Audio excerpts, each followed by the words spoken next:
லூக்கா 22. பின்பு அவர் அப்பத்தை எடுத்து ஸ்தோத்திரம் பண்ணி அதை பிட்டு அவர்களுக்கு கொடுத்து, இது உங்களுக்காக கொடுக்கப்படுகிற என்னுடைய சரீரமாய் இருக்கிறது, என்னை நினைவு கூறும்படி இதை செய்யுங்கள் என்றார். போஜனபானம் பண்ணின பின்பு அவர் அந்தபடியே பாத்திரத்தையும் கொடுத்து, இந்த பாத்திரம் உங்களுக்காக சிந்தப்படுகிற என்னுடைய இரத்தத்தினால் ஆகிய புதிய உடன்படிக்கையாய் இருக்கிறது என்றார். பின்பு இதோ, என்னை காட்டி கொடுக்கிறவனுடைய கை என்னுடனே கூட பந்தியில் இருக்கிறது. தீர்மானிக்கப்பட்டபடியே மனுஷகுமாரன் போகிறார், ஆனாலும் அவரை காட்டி கொடுக்கிற மனுஷனுக்கு ஐயோ என்றார். அப்பொழுது அவர்கள், நம்மில் யார் அப்படி செய்வான் என்று தங்களுக்குள்ளே விசாரிக்கத் தொடங்கினார்கள். அன்றியும் தங்களில் எவன் பெரியவனாய் இருப்பான் என்று அவர்களுக்குள்ளே வாக்குவாதம் உண்டாயிற்று. அவர் அவர்களை நோக்கி, புறஜாதியாரின் ராஜாக்கள் அவர்களை ஆளுகிறார்கள், அவர்கள் மேல் அதிகாரம் செலுத்துகிறவர்களும் உபகாரிகள் எண்ணப்படுகிறார்கள். உங்களுக்குள்ளே அப்படி இருக்கக்கூடாது. உங்களில் பெரியவன் சிறியவனைப் போலவும் தலைவன் பணிவிடைக்காரனைப் போலவும் இருக்க கடவன். பந்தியில் இருக்கிறவனோ பணிவிடை செய்கிறவனோ எவன் பெரியவன்? பந்தியில் இருக்கிறவன் அல்லவா? அப்படி இருந்தும் நான் உங்கள் நடுவிலே பணிவிடைக்காரனைப் போல் இருக்கிறேன். மேலும் எனக்கு நேரிட்ட சோதனைகளில் என்னுடனே கூட நிலைத்திருந்தவர்கள் நீங்களே.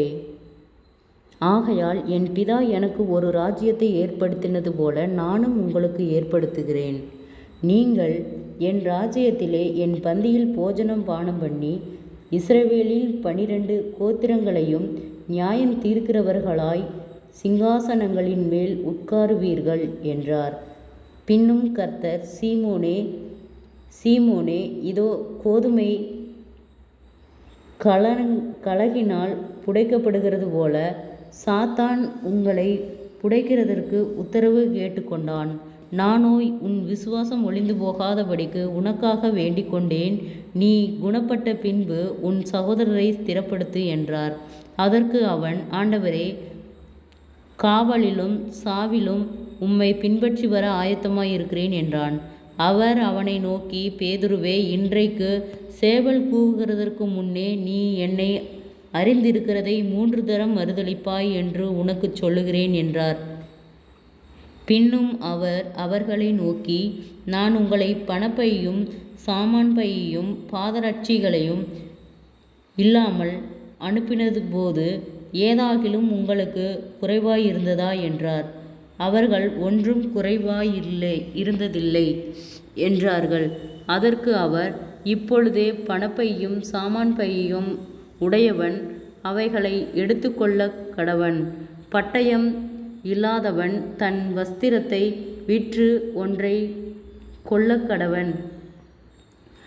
அக்கிரமக்காரரில் ஒருவனாக எண்ணப்பட்டார் என்று எழுதியிருக்கிற வாக்கியம் என்னிடத்தில் நிறைவேற வேண்டியதென்று உங்களுக்கு சொல்லுகிறேன். என்னை பற்றிய காரியங்கள் முடிவு பெறும் காலம் வந்திருக்கிறது என்றார். அதற்கு அவர்கள், ஆண்டவரே, இதோ இங்கே 2 பட்டயம் இருக்கிறது என்றார்கள். அவர், போதும் என்றார். பின்பு அவர் புறப்பட்டு வழக்கத்தின்படியே ஒலிவமலைக்கு போனார். அவருடனே சீசரும் அவருடனே கூட போனார்கள். அவ்விடத்தில் சேர்ந்த பொழுது அவர் அவர்களை நோக்கி, நீங்கள் சோதனைக்குட்படாதபடிக்கு ஜெபம் பண்ணுங்கள் என்று சொல்லி அவர்களை விட்டு கல்லேறி தூரம் அப்புறம் போய் முழங்கால் படியிட்டு, பிதாவே, உமக்கு சித்தமானால் இந்த பாத்திரம் என்னை விட்டு நீங்கும்படி செய்யும். ஆயினும் என்னுடைய சித்தத்தின்படி அல்ல, உம்முடைய சித்தத்தின்படியே ஆக கடவது என்று ஜெபம் பண்ணினார். ஜெபம். கிருபையாய் நேசிக்கிறதா நல்ல தகப்பனே, ஆசீர்வாதமான வேலைக்காய் நன்றி செலுத்துகிறோம். லூக்கா 22வது அதிகாரத்தை தியானிக்க கொடுத்த தயவுக்காய் நன்றி செலுத்துகிறோம். கர்த்தாவே, இந்த வார்த்தையின்படி எங்களுக்கு ஒரு உணர்வை கொடுக்கும்படியாய் செபிக்கிறோம். ஆண்டவரே, நீ நேற்றும் இன்றும் என்றும் மாறாத கர்த்தர், ஒருவராய் பெரிய அதிசயங்களை செய்தவர். ஆண்டவரே, ஒவ்வொருவரும் போஜன பந்தியில் இருக்கும்போது எவ்வளவு ஆண்டவரே பயபக்தியாய் இருக்க வேண்டும் என்று நாங்கள் இதிலிருந்து கற்றுக்கொண்டோம். ஆண்டவரே, இந்த பந்தியில் இருக்கும்போது ஆண்டவரே உம்மை காட்டி கொடுக்கிறவர்களும் இருந்தார்கள் என்று சொன்னீர் ஆண்டவரே. அப்பா, இந்த யூதாஸ் காரியோத் போல் இல்லாமல் ஆண்டவரே அப்பா, ஊழியக்காரர்களுக்கு கீழ்ப்படுகிற பிள்ளைகளாய் ஒவ்வொருவரையும் நீர் மாற்றும்படியாய் நாங்கள் ஜெபிக்கிறோம். ஆராய்ந்து முடியாத பெரிய காரியங்களையும் எண்ணி முடியாத அதிசயங்களையும் செய்கிற கர்த்தர் நீர் ஆண்டவரே. ஜனங்களுக்குள்ளே உம்முடைய வல்லமை விளங்க பண்ணும் ஆண்டவரே. உம்முடைய அற்புத கரம் ஒவ்வொருவரையும் ஆளுகை செய்யட்டும் ஆண்டவரே. அதிசய கரமே எங்களை வழிநடத்தும்படியாய் ஜெபிக்கிறோம். ஒவ்வொருவரும் கையிட்டு செய்கிற வேலைகள், போகிற வருகிற பிரயாணங்கள், அவர்களுடைய தேவைகள் யாவையும் சந்திக்கும்படியாய் ஜெபிக்கிறோம் ஆண்டவரே. வியாதிகளோடு பலவீனங்களோடு இருக்கிற ஒவ்வொருவருக்காய் ஜெபிக்கிறோம். அற்புத சுக பலன் ஆரோக்கியத்தை கட்டளையிடும் ஆண்டவரே. தற்கொலை எண்ணங்களுக்கு நேராய் போகிற பிள்ளைகளை கர்த்தர் விடுதலை ஆக்கும் ஆண்டவரே. அப்பா, இந்த மொபைல் கேமில் அடிமையாக இருக்கிற ஒவ்வொரு பிள்ளைகளையும் கர்த்தர் விடுதலையாக்கும் ஆண்டவரே. அப்பா, அந்த மொபைலுக்கு அடிமைகளாக இராதபடிக்கு கர்த்தாவே, வேதத்திலே ஆண்டவரே இரவும் பகலும் தியானமாய் இருக்கிற மனுஷன் பாக்கியவான் என்ற வார்த்தையின்படியாக தடைகள் எல்லாம் இயேசுவின் நாமத்திலே விலகும்படியாய் ஜெபிக்கிறோம் ஆண்டவரே.